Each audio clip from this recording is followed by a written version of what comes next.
अस्सलाम वालेकुम students of class 2।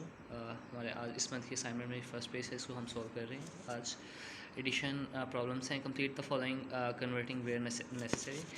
जहाँ पर एक्चुअली हमारे पास यूनिट्स या वन जो हैं वो टेंस बनाएंगे, हमें उसको कन्वर्ट करना पड़ेगा। या फिर अगर टेंस जो है हमारे वो 10 टेंस हैं या उससे ज़्यादा हैं तो हमें इसको हंड्रेड्स में भी कन्वर्ट करना पड़ेगा। 9 and 3 मेक्स 12। अब जो 12 है, 12 में एक 10 है और इसमें जो वंस हैं वो हैं 2। तो 12, तो हमें 2 जो हैं यूनिट्स हमेशा यूनिट्स के सेक्शन में लिखेंगे और 1 जो है वो कैरी जाएगा टेंस में। 1 and 4 मेक्स 5 and 7 मेक्स 12। तो हमारे पास आंसर है 122। 6 and 4 मेक्स 10, 1 carried here।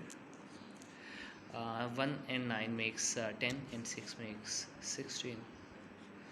तो आंसर है 116।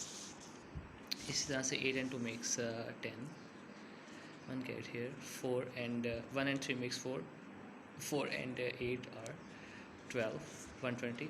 9 and 4 13, 1 carried here। 1 and 7 makes 8, 8 and 6 makes 14, 143। For next one here, 7 and 9 makes 16, 6 and 1 here। 1 and 8 makes 9 and 5 makes 14, 146। 7 and 8 makes 15, 1 here। 5 and 4 and 1 makes 5 and 8, 13, 135। 5 and 5 makes 10। 4 and 1 makes 5 and 6, 11, 1 carried here। 1 and 1 makes 2, 2 10। 6 and 7 makes 13, 1 here। 1 and 9 makes 10 and 4 14, 1 carried here। 2 and 1 makes 3, 3 43। इसका answer है। इनको please solve कीजिएगा। Until next video lecture, अल्लाह हाफिज़।